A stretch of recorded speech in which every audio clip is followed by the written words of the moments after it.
Yes class, good afternoon.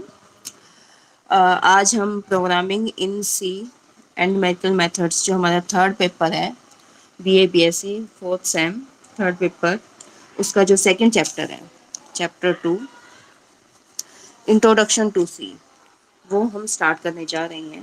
ठीक है, सबसे पहले तो इसका इंट्रोडक्शन के है क्या सी लैंग्वेज।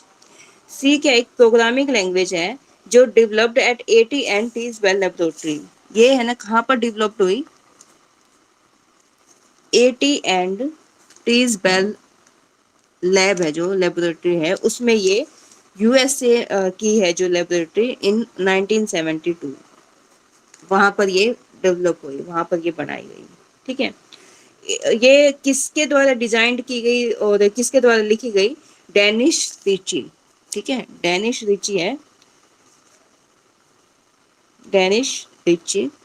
इसने क्या किया? इसको डिजाइन किया था।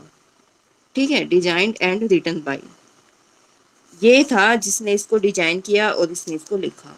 कहाँ पर डेवलप्ड हुई? 1972 में यूएसए की लाइब्रेरी थी, AT's and T's Bell library, तो वहां पर इसको डेवलप किया गया, इसके द्वारा ये लिखी गई है। ठीक है, सी क्या है? हमारी एक जनरल पर्पज है, स्ट्रक्चर्ड प्रोग्रामिंग लैंग्वेज है। ओके, यहाँ पर कुछ इंग्लिश के कीवर्ड्स भी हैं जो हम इस सी लैंग्वेज में यूज करते हैं। ठीक है, जैसे हम यहाँ सी लैंग्वेज जब हम पढ़ेंगे ना, तो इसमें क्या है? इफ आएगा, एल्स आएगा। ठीक है, इफ एल्स फोर है, जैसे डू है, ये सारे क्या हमारे इंग्लिश के वर्ड्स हैं। ये वर्ड्स हमारे इस सी लैंग्वेज में भी हैं जो हम यूज करेंगे। ठीक है, सी लैंग्वेज होती है ये हमारी, क्या है कि ये फ्लेक्सिबल है, ये काफी फ्लेक्सिबल होती है सी लैंग्वेज। और इसको हम क्या है, it is a middle level language which bridges the gap between machine language and more conventional high level language. C language को है ना, जैसे सी प्लस प्लस होती है ना, वो हाई लेवल लैंग्वेज बोली जाती है उसको, और सी जो है वो क्या है? मिडल लैंग्वेज है।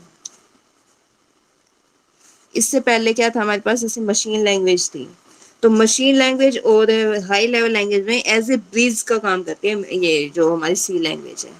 ठीक है, ब्रिज का मतलब क्या? मतलब ये एक रास्ता है जहाँ से हम मशीन लैंग्वेज से हाई लेवल लैंग्वेज में जाते हैं। ठीक है, ये तो जस्ट थोड़ा सा इंट्रोडक्शन था इसका। अब आते हैं इम्पोर्टेंस ऑफ सी।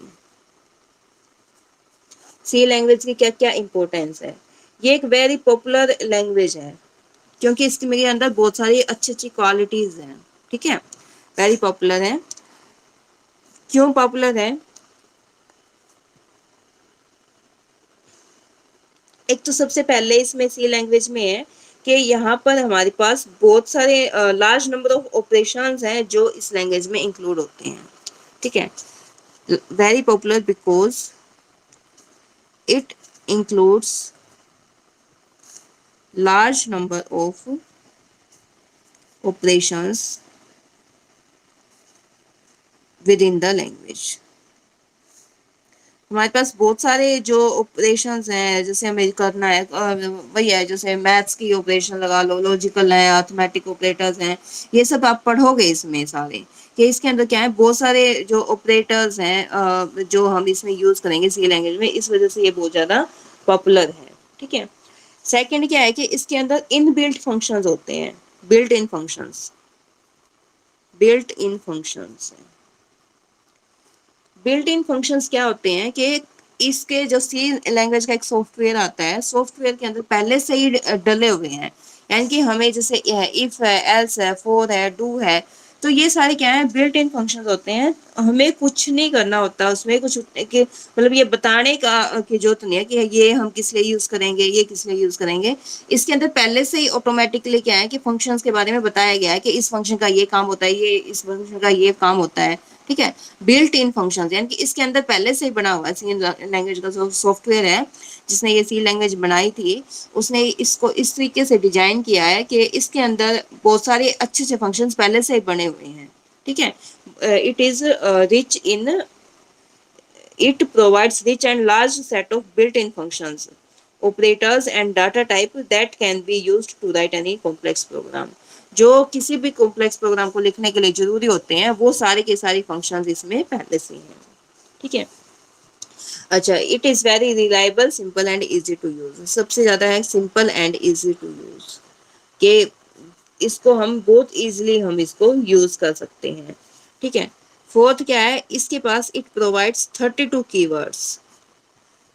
इसके पास कीवर्ड्स होते हैं 32। अब कीवर्ड्स क्या होते हैं ये भी तुम्हें बताएंगे, कीवर्ड्स क्या होते हैं।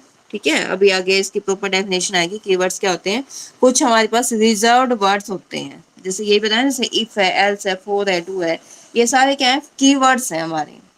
इनका अलग मीनिंग होता है हमारी सी लैंग्वेज में। तो इट प्रोवाइड्स 32 कीवर्ड्स। ठीक है। It is a format free language. ठीक है, और इसकी इंपॉर्टेंस क्या है, फॉर्मेट फ्री लैंग्वेज। फॉर्मेट क्या होता है कि जैसे कुछ ऐसी लैंग्वेज होते हैं कि उसको बस कैपिटल में ही लिखो आप, सारे के सारे अक्षर कैपिटल में होने चाहिए। ठीक है। यहाँ पे क्या है, फॉर्मेट फ्री लैंग्वेज के इसको हमें क्या है कि स्मॉल लैंग्वेज में लिख सकते हैं, मतलब जो हमारे स्मॉल लेटर्स होते हैं ना उनमें हम इस लैंग्वेज को लिख सकते हैं। अच्छा, और क्या है, C compilers are commonly available for computers of all sizes. अब हमारे पास क्या है कि जैसे क्या होता है, 16 बाइट का कंप्यूटर होता है, 32 बाइट का कंप्यूटर होता है ना, जिसकी मेमोरी इतनी होती है।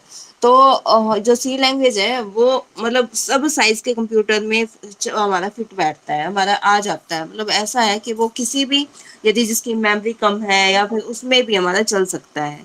ऐसा होता है ना कई बार, जैसे जैसे फोन में ही लगा लो कि जो छोटे फोन होते हैं उनमें व्हाट्सअप नहीं चलता है ना, क्योंकि वो ऐसा सॉफ्टवेयर होता है, व्हाट्सअप वाला ऐसी ऐप है कि वो उन छोटे फोन्स के अंदर नहीं चल सकती। वैसे ही है, सी लैंग्वेज जो है हमारे पास किसी भी साइज का कंप्यूटर है उसमें भी ये चल जाएगा सी लैंग्वेज का। ठीक है, तो ये भी इसकी इम्पोर्टेंट बात है। अच्छा, इसके अंदर क्या है कि लाइब्रेरी फंक्शंस होते हैं। ठीक है। C allows users to write additional library functions of their own. Library functions का होता है, जैसे लाइब्रेरी में बुक्स होते हैं ना, हमारे पास ये बुक्स हैं, तो वैसे ही इसके अंदर लाइब्रेरी के फंक्शंस होते हैं। ठीक है ना, इसके अंदर बहुत सारी फंक्शंस हैं, और भी एडिशनल फंक्शंस हम इसमें यूज कर सकते हैं। ठीक है, इसमें इसको लिखोगे, it has C allows users to write additional library functions of their own. Additional library functions. ठीक है। और क्या है, C is a structured programming language. और इसका पॉइंट और 7 लिखना चाहो तो क्या है ये, C is the structured programming language. Structured programming language क्या है, यहाँ पर क्या है कि बिग प्रॉब्लम होती है, तो उनको हम क्या है, स्मॉल स्मॉल प्रॉब्लम्स में तोड़ के और उसको फिर हम इसका इकट्ठा करके उसका सॉल्यूशन बनाते हैं। ठीक है।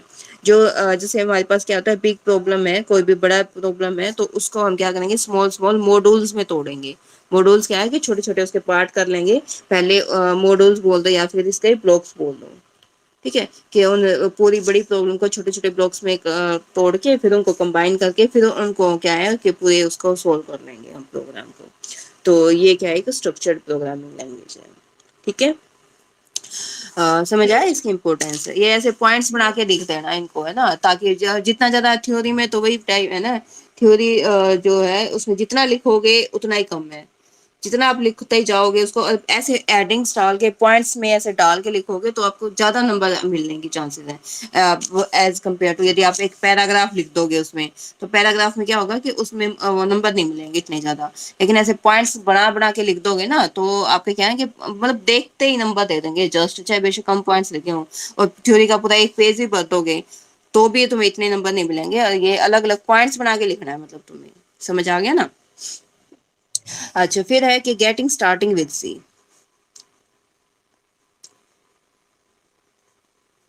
सी को स्टार्ट करना है हमें, जैसे हमें किसी भी लैंग्वेज को स्टार्ट करते हैं, जैसे मान लो हमने इंग्लिश को स्टार्ट करना है बच्चों को, जैसे हम इंग्लिश लैंग्वेज सिखाते हैं, तो इंग्लिश में सिखाने के लिए क्या आते हैं, उसमें सबसे पहले क्या सिखाते हैं हम, स्मॉल अल्फाबेट्स लगा लो, ABCD, है ना, कैपिटल अल्फाबेट्स होते हैं ABCD, यानी कि ये सब सिखाते हैं उनको बच्चों को इंग्लिश सिखाने के लिए। यदि हिंदी सिखानी है तो ए अनार आ आम ई इमली ई ईक, ये वाले सारे सिखाएंगे हम, क्योंकि ये क्या होता है, बेसिक होता है। ठीक है, इनको बोलते हैं करेक्टर सेट। करेक्टर सेट क्या होते हैं, जिनसे हम वो लैंग्वेज को बनाते हैं। तो अब गेटिंग स्टार्टिंग विद सी के सी में हम कहाँ से स्टार्ट करेंगे, सी को हमें लिखना है। तो सी को लिखने के लिए, जैसे इंग्लिश को लिखने के लिए हमें अल्फ़ाबेट्स को आना ज़रूरी है, ABCD स्मॉल कैपिटल। मैथ्स में लिखना है तो हमें काउंटिंग सिखाते हैं, 0 1 2 3 4 ये 9, ये एडिशन है, ये सब्ट्रैक्शन है, इस तरीके का। तो जो सी की स्टार्टिंग है उसके लिए क्या है, क्या सबसे पहले आता है हमारा करेक्टर सेट। कि करेक्टर सेट होता क्या है, सी को लिखने के लिए हमें क्या क्या किन किन करेक्टर्स की जरूरत होती है, ठीक है। तो सी के करेक्टर सेट में जो हमारे पास आते हैं वो क्या होंगे, एक तो होंगे अल्फाबेट्स, ठीक है।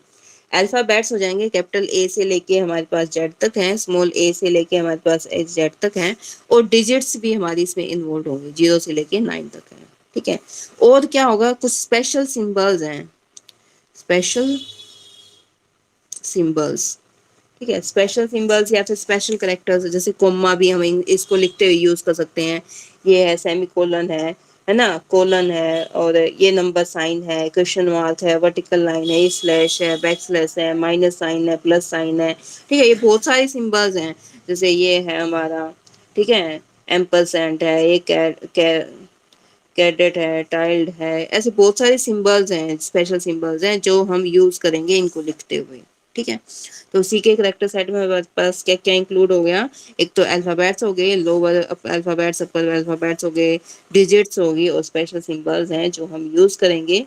वाइट स्पेस भी हम देंगे, जैसे स्पेस भी देके हम इसको स्टार्ट कर सकते हैं, स्टार्टिंग में हमने स्पेस दे दिया। तो ये है, ये क्या होगा, हमारा सी का करेक्टर सेट होगा, समझ गए। ओके, उसके बाद आता है ट्राइग्राफ करेक्टर। ट्राइग्राफ करेक्टर क्या होता है कि कुछ ऐसे मतलब जैसे मान लो हमें क्या करना है, अ, अब तो फिलहाल तो क्या है कि हमारा जो कीबोर्ड होता है उसमें क्या होता है, मैक्सिमम सारे सिंबल्स हमें मिल जाते हैं, है ना। कि हमें जैसे कोई भी सिंबल लगाना है तो वो मिल जाता है हमें। लेकिन क्या होता था पहले टाइम में कि हमें जैसे मान लो यही वाला सिंबल लगाना था, तो ये वाला सिंबल हमारे इसमें कीबोर्ड में नहीं होता था, ठीक है। तो उसके लिए इस सिंबल के लिए हम क्या करते थे, जैसे 2 क्वेश्चन मार्क और ये वाला स्लैश, तो ये क्या है, ट्राइग्राफ करेक्टर बोलते हैं इनको, ठीक है। ट्राइग्राफ सीक्वेंस, देखिए हमारे पास 3 ये डालेंगे तो उससे हमारा ये समझ जाएगा कि उसका मतलब ये है, ये वाला सिंबल है। इसको बोलते हैं कैरेट, यानी कि कोई नंबर छूट जाता है ना, जैसे मान लो कुछ लिखना भूल गए तो ये वाला लिख के उसके ऊपर जैसे एक यहाँ पे, एक यहाँ पे, तो यहाँ पे हम लगा सकते हैं। और अब तो ऐसे ही है कि इसको स्पेस दे दिया, स्पेस दे के हम क्या है कि हमारा आगे वाला यूज हो जाता है। कई पहले ये होता था कि मतलब क्या है कि जैसे हमें कुछ लिखना है तो ये फिर साथ साथ डिलीट होता जाएगा, जैसे हम बीच में कोई नंबर ऐड करना है हमें, तो इसके लिए क्या था, हमारे पास ये वाला सिंबल था कि ये वाला सिंबल करेंगे तो आप इसका ये यूज हो जाएगा, ठीक है। तो ट्राइग्राफ करेक्टर में होता क्या है, many keywords are not supported all the characters that being used in the C character set. के बहुत सारे कीबोर्ड्स हमारे पास ऐसे हैं, कीबोर्ड्स कौन से होते हैं, लिखने वाले नहीं होते, जो अपना कीबोर्ड है, कंप्यूटर का माउस है, कीबोर्ड है। तो बहुत सारे ऐसे कीबोर्ड्स होते हैं जो मतलब सी करेक्टर सेट को लिखने के लिए, मतलब उन करेक्टर्स को नहीं लिख पाते जो हमें सी करेक्टर सेट में लिखना होता है। तो सी के अंदर क्या है कि ये ट्राइग्राफ करेक्टर है, सीक्वेंस है, जो हमारे इसको हमारी ये जो करेक्टर्स को जो अवेलेबल नहीं होते हमारे कीबोर्ड पे, उनकी हेल्प से हम इनको लिखते हैं। तो उसके लिए ये क्या होगा कि ये है, जैसे 2 साइन लगा के आप ये वाला कर दोगे तो ये क्या है, लेफ्ट ब्रेसेस आ जाएंगे हमारे यहाँ पर, ठीक है। और 2 क्वेश्चन मार्क लगा के ये करोगे तो ये क्या है, राइट ब्रेसेस आ जाएंगे, ठीक है। कर लोगे, ओके। बाकी हम कल करेंगे क्लास में, यहाँ तक आप कर लो, ठीक है। बाकी नेक्स्ट क्लास में करेंगे। Okay, thank you class.